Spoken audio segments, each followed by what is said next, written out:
you all know the drill by now. So we've decided to change it up a little bit today. So raise your hand if this is your first Defcon as an attendee. You liars. All right, you on the end. Yes, you. Get up here. No, get him up on stage. I mean, come on. You can dream, can't you? Here's 1,500 of my closest friends. What do you just... All right, pour him another one. He can't, you don't, dude, slow down. Holy shit, he's taking a... All right, you know what, hold it, don't give it to him until we're ready, because he's scaring me. All right, our tradition is first-time speakers. Where's mine? All right, first-time speakers. How about a round of applause for our first-time speaker and for our first-time attendee?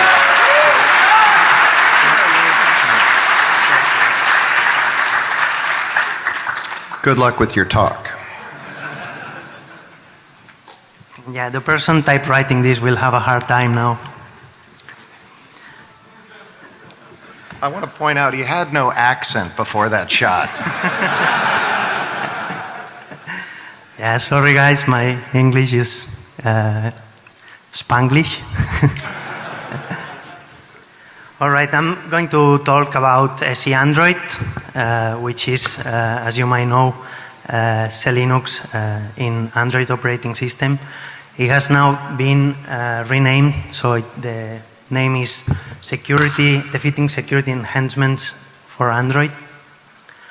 My name is Oliva Fora. I'm at POF in Twitter. Some of you follow me. If you don't, you should. And yeah, I'm a mobile security engineer with VIA Forensics. I do R&D in Android security. And I'm also a co-author of the Android Hackers Handbook, which hopefully will come out later this year. I've brought these postcards, so you are welcome to come after the presentation and grab one. I have a bunch of them here. All right, and this is the agenda for today. First, I will talk about in which devices I have tested SEAndroid, most of them. Then I will briefly talk about the effectiveness and weaknesses of SEAndroid, and then to the dirty details of the implementation issues that I've found on most of these devices. So first thing that you might want to try if you care about SEAndroid, you can compile it from public sources, that is AOSP, Android Open Source Project, and also the Bitbucket repository that the NSA controls, your beloved NSA. They are the contributors of the SEAndroid code, and they host it in Bitbucket. So there is the SE Manager application, which is used to set the system in enforcing mode, and also the SE Admin, which is now has replaced SE Manager.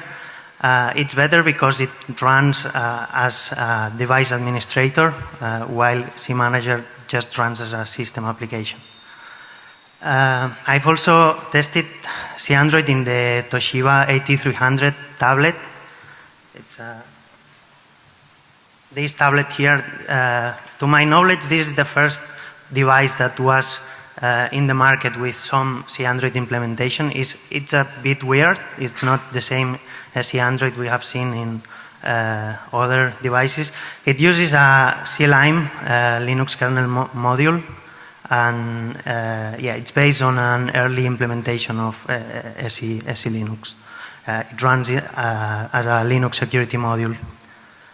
And finally, Android 4.3 came last week, and as you might know, it comes with SELinux by default. So I've also tested it a little bit before coming here and found little things. Yeah, you might know that SEAndroid is effective. It's good to enforce fine-grained mandatory access control, which it's different from the discretionary access control that we are used in Linux and Unix system and also in Android with file permissions and user IDs. So in SEAndroid you have also 3 different branches to test mandatory access control in install time of application, also in intents and in content providers. It is good to prevent privilege escalations by isolating context. So a context is a process runs inside a context. So for example, we can say an untrusted application, we can define a rule to set if we allow this untrusted application to access files on the SD card or access the radio interface layer, whatever if we would like to allow it to do or not. As every application runs confined in this context, this allows to prevent privilege escalations because application cannot access file outside this context. It's also good to do permissions checks on IPC, inter-process communication operations, which is mainly binder on Android. And it's good also to do permission revocation of application, either at install time or on already installed applications. And yeah, but not everything is so good as it might sound. The most known thing, it runs kernel level, so it doesn't protect against kernel vulnerabilities. If an attacker is able to get arbitrary code execution in kernel LAN, it's very easy for him to disable completely the security of SEAndroid. So for this, it needs to be enhanced with, for example, the typical setup is to have a secure boot mechanism that makes sure that the code that we are running, the kernel is not tampered or modified in any way. And also some runtime integrity check, which can be a hypervisor or, for example, trust zone, also allows to make sure that the kernel is not mute or modified at runtime. Yeah, also vendors or companies deploying policies for employees using this bring your own device thing. They don't know how to write policies, right? Because in a commercial device, there can be like thousands of policies, and it's hard to write them and hard to not make any mistake when there is a high number of policies. So that's what vendors are more are having a hard time, right? And that's where they screw up as well. So this led us to see the implementation issues. First thing, okay, when you have all your SEAndroid setup working properly, you set the system to boot in enforcing mode. And some vendors, some people setting this up forget about the recovery image. If you boot in enforcing mode also, don't forget your recovery to be in enforcing mode. Never leave it in permissive mode. So I was going to do a demo here, but this is so obvious that it doesn't need a demo. Another thing is policy screw up of vendors.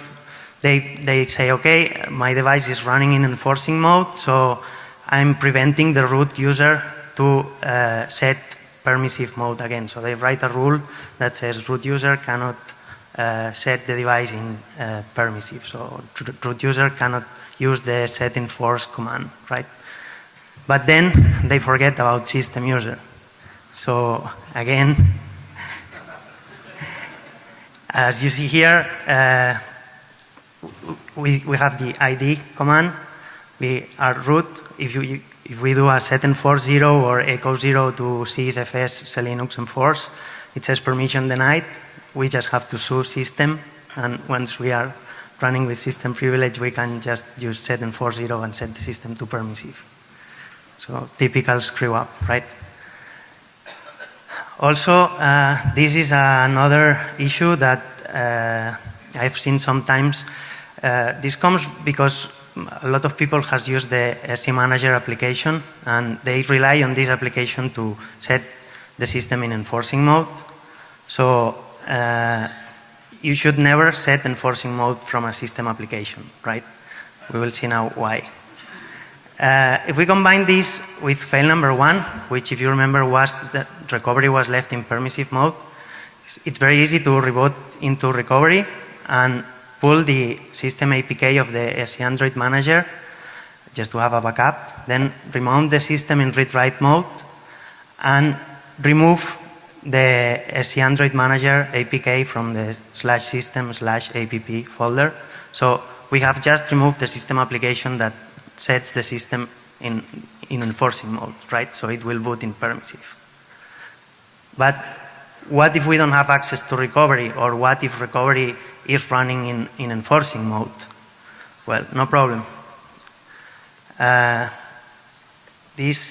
Sorry.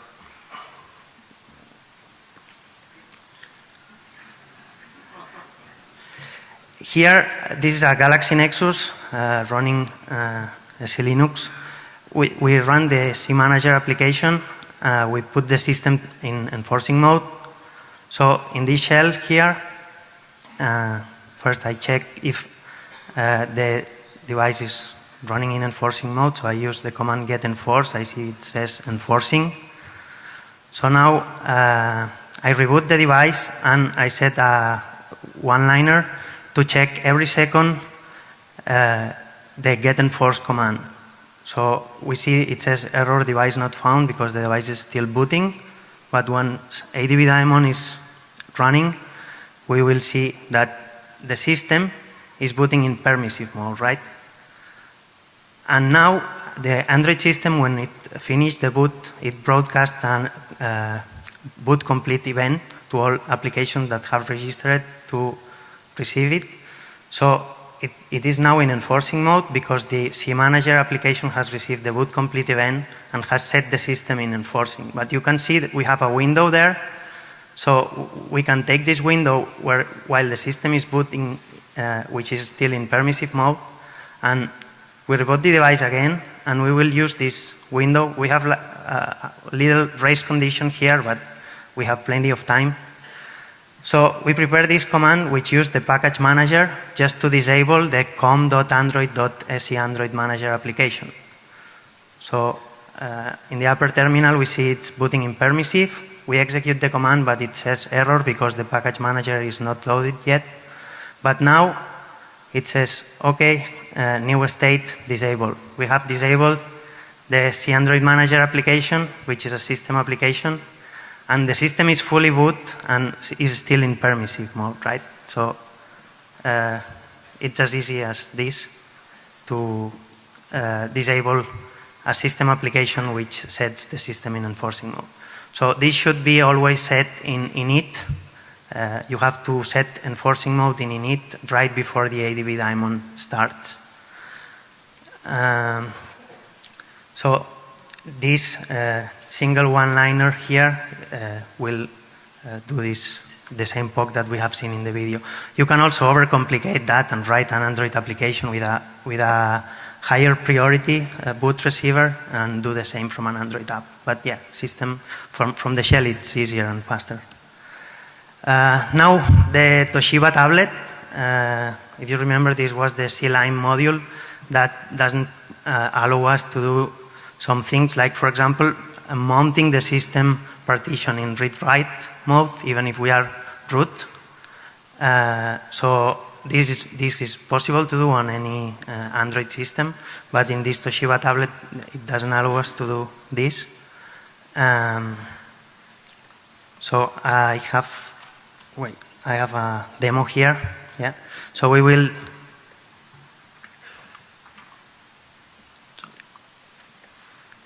use the Toshiba tablet and we will disable this SELime module, which is based on SEAndroid. Okay, we run an ADB shell on the device. We see the SELime module is loaded. We try to remove it and it says it failed, right? It doesn't allow us to remove it. So we try to mount system partition in read-write, says operation not permitted. we try to list the proc SEAndroid folder, and it says operation not permitted. Okay, now I'm going to compile the exploit. The code will be available after the talk, don't worry. So I just ADB push this exploit into the data local TMP folder and access the ADB shell again. Just give execute permissions to the exploit and then run it. And now we have overwrite a kernel pointer and run the reset security ops symbol, which now disables the Linux security module and allows us to remount the system and read-write or list the proc SEAndroid folder, which was forbidden before. So we have effectively disabled this. This works because in a lot of Android devices, not only this Toshiba tablet, but a lot of vendors screw this. There is the config strict fmem kernel configuration option, which says if in doubt, say yes, but they have said no. So this allows for full access to kernel memory on a root process, so you can poke the kernel memory as you wish. And finally, the Android 4.3, these implementation issues that I have found real quick because it came last week. One thing is that the over-the-air update from 4.2.2 to 4.3 leads to unlabeled file system. We see here ls of /system, and we see that all files there are unlabeled. This is because the recovery of Android 4.2.2, the recovery image of Android 4.2.2 is not compiled with SELinux support, so this happens. We have reported this to Jean-Baptiste Queru of IOSP, and he said it will be fixed in the next release, so because the Android 4.3 recovery is already with SELinux support. And finally, if you want to play with it, you have to know that the enforcing mode in Nexus devices isn't really enforcing. If you pull the SE policy file, which is a binary file which contains all the policies compiled on it, and you run the SE info command on it, you will see that, for example, here, this is for a Nexus 4. We see that there are 44 permissive domains, so every single domain is set to permissive and everything is unconfined. So enforcing isn't really enforcing here, right? So if you want to play with this, there is a tool by Joshua Brindle, which is the SE policy inject that allows to inject your own policies into this. Or you can also compile from IOSP, right? Because now IOSP includes all the SEAndroid stuff. And that's it. Thank you very much for attending. And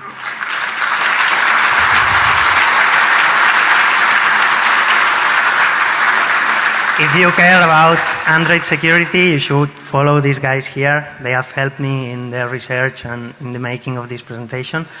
And also in the URL at the bottom, in the Via Forensics website, you can download the presentation, and I will publish the exploit code and the videos later today. Thank you very much.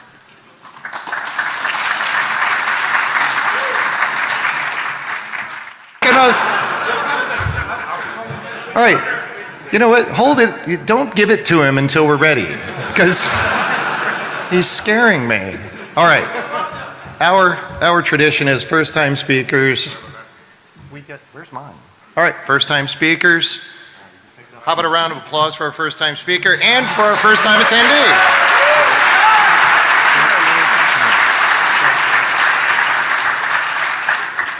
Good luck with your talk. Yeah, the person typewriting this will have a hard time now. I want to point out he had no accent before that shot. You all know the drill by now. So we've decided to change it up a little bit today. So raise your hand if this is your first Defcon as an attendee. You liars. All right, you on the end. Yes, you. Get up here. No, no, no, get him up on stage. I mean, come on. You can dream, can't you? Here's 1,500 of my closest friends. What do you just... All right, pour him another one. He can't, you don't, dude, slow down. Holy shit, he's taking... Mobile security engineer with VIA Forensics. I do R&D in Android security. And I'm also a co-author of the Android Hackers Handbook, which hopefully will come out later this year. I've brought these postcards, so you are welcome to come after the presentation and grab one. I have a bunch of them here. All right, and this is the agenda for today. First, I will talk about in which devices I have tested SEAndroid, most of them. Then I will briefly talk about the effectiveness and weaknesses of SEAndroid, and then to the dirty details of the implementation issues that I've found on most of these devices. So first thing that you might want to try if you care about SEAndroid, you can compile it from public sources, that is AOSP, Android Open Source Project, and also the Bitbucket repository that the NSA controls, your beloved NSA. They are the contributors of the SEAndroid code, and they host it in Bitbucket. So there is the SE Manager application, which is used to set the system in enforcing mode. Yeah, sorry guys, my English is Spanglish. All right, I'm going to talk about SEAndroid, which is, as you might know, SELinux in Android operating system. It has now been renamed, so the name is Defeating Security Enhancements for Android. My name is Oliva Fora. I'm at POF in Twitter. Some of you follow me. If you don't, you should. And yeah, I'm a